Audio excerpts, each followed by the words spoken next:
we are now in, look, the house of Wingman, meaning bounty paper towels. Adrian, and we're surrounded by two guys that know something or two about bounty, right? That's exactly right. And two people who know a lot about the Dallas Cowboys. Our listeners who love the Dallas Cowboys are going to be excited about this. Zack Martin, Brandon Aubrey. Zack, tell us a little bit about bounty. Yeah, no, we're excited to be here with Bounty. I mean, obviously on Super Bowl Sunday, wings is the snack of choice, and you can't have football without wings, and you can't have wings without Bounty. I'll tell you this much, too. The wings were amazing. They were hot. They were crispy. They were delicious. And by the way, we made sure we had enough Bounty to take care of that, too. Absolutely, yeah. So like Zack said, wings are the meal of choice on game day. And on Super Bowl Sunday, it just happens that like 1,000, now a million, maybe even 1 billion wings are eaten. So just make sure you grab a Bounty paper towel and clean your mess up. That's the way to do it. By the way, guys, Dallas Cowboys country, as you might imagine, El Paso, Texas, is as big a cowboy town as it gets. Both of your stories are amazing. Brandon, I'll start with you because soccer was really your thing growing up. And it's funny how you transitioned from playing professional soccer now to having the bionic leg with the Dallas Cowboys. Yeah, absolutely. I had a lot of success in my childhood growing up playing soccer, made it through the college ranks, the D1 at Notre Dame, all the way to the MLS Super Draft, got picked into the first round, but didn't have the career I wanted. Obviously, had 1 year in the MLS and then 1 year in a USL, which is the second tier of American soccer, and didn't go the way I had planned it as a kid. So there were some things that I reflected on at the end of my time that made me successful, and there's some things that caused me to not have the success I wanted to at the professional level. And it kind of made me sick thinking back on how the little things that I could control I let slip, and kind of my career was at a point where I couldn't really recover back into the MLS, so I had to go software engineering route. And the whole time I was there, as a desk job, not really feeling like I was forced out of the professional sports world before I was ready, and just wanted to make a comeback.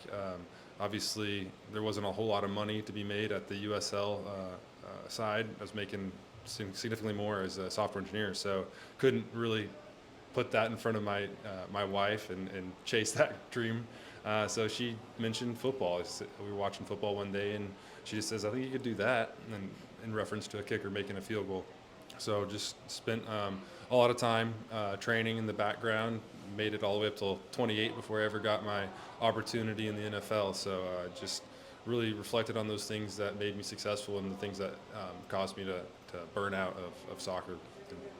Zack, you're somebody who had a completely different path to the NFL compared to Brandon. Although both of you guys did start at Notre Dame, obviously. We'll talk about the Tony the Tiger Sun Bowl, your memories later. But I want to ask you specifically about the 2014 draft. That draft was insane. What are some of the draft stories you have from that one? Did you know the Cowboys were going to take you? I'm sure everybody was thinking Johnny with the Cowboys. Yeah, no, back to that night, I had a chance to go to New York, but I stayed at home. We did a party at my house there, and going into it, no, Cowboys were not really on my radar. I thought the Giants and the Rams were the two teams that I thought were going to take me. And obviously they went different direction there. They had good picks. I mean, they went with Aaron Donald and Odell Beckham, so not bad picks. But then a few picks later, Dallas called, and extremely fortunate to come down to Dallas at the time I did. I think. I came down to a team that was very invested in the offensive line, the run game, and really helped my development early in my career. I'll tell you this much, your career's been amazing. We already know that Canton will probably be a stop for you down the road when it's all done. How's the ankle? I think that's the question everybody wants to know right now. Yeah, it's feeling better. I'm 6 weeks out of surgery and rehabbing it and trying to get feeling better, and that's kind of first on my list this offseason is just making sure I get healthy and then figure out what I'm doing from there. But that's number one. What has it been like just being an impact over the years and having such a, kind of mainstay with all the Cowboy fans? There's a lot of El Pasoans who know your name very well and who have been rooting for you for these for this decade plus. Yeah, it goes back to what I said about being fortunate about getting drafted by the Cowboys. I mean, coming from a place like Notre Dame, there's a lot of similarities between the two. And so. I just kind of stepped right in, and it wasn't too big for me. And I have a lot of pride that I've played in one spot, and that being Dallas for the last 11 seasons. Zach Martin, Brandon, Aubrey joining us here on Sports Talk. New coach, yet a familiar face in terms of Brian Schottenheimer. Tell me a little bit about what he brings. Yeah, obviously he brings strong relationships that are already formed in the locker room with all of our key offensive players, which is an important part of being a head coach. For me, as a kicker, don't really interact with the coaches outside of the special teams coordinator too frequently, but I've heard from all the guys in the locker room, they absolutely love him. So that's first and foremost the number one thing about being a leader is just culturing those relationships. And then he's a football guy through and through. He's been around football his whole life, so he knows a thing or two about the X's and O's, and he'll put a good offense out there and bring the things that worked well with the Mike McCarthy offense, and then put his own touches on it and all that. So I'm excited to work with him. I know he's been a very successful coordinator before, so this is his first head coaching job, and I'm excited to see what he does. Zach, for you?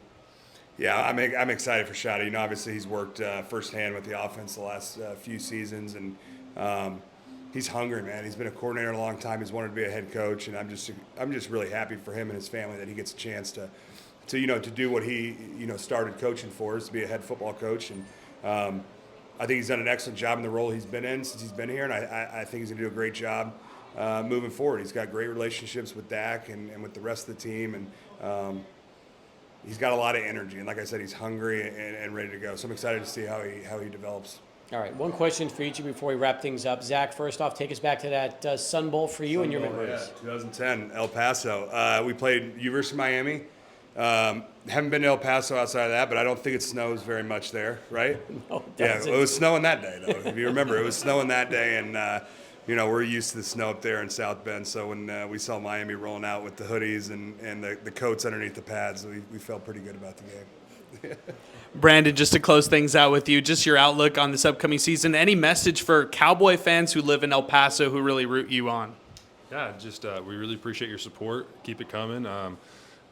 Nothing really incredible for this season other than just trying to go and make my kicks. That's all I got for you. I'll do my best to do that for you. All right, appreciate it, guys. Thanks for joining us. And again, Bounty, Wings, football, they all go together. There you go. Love it. These guys come around here. There you go.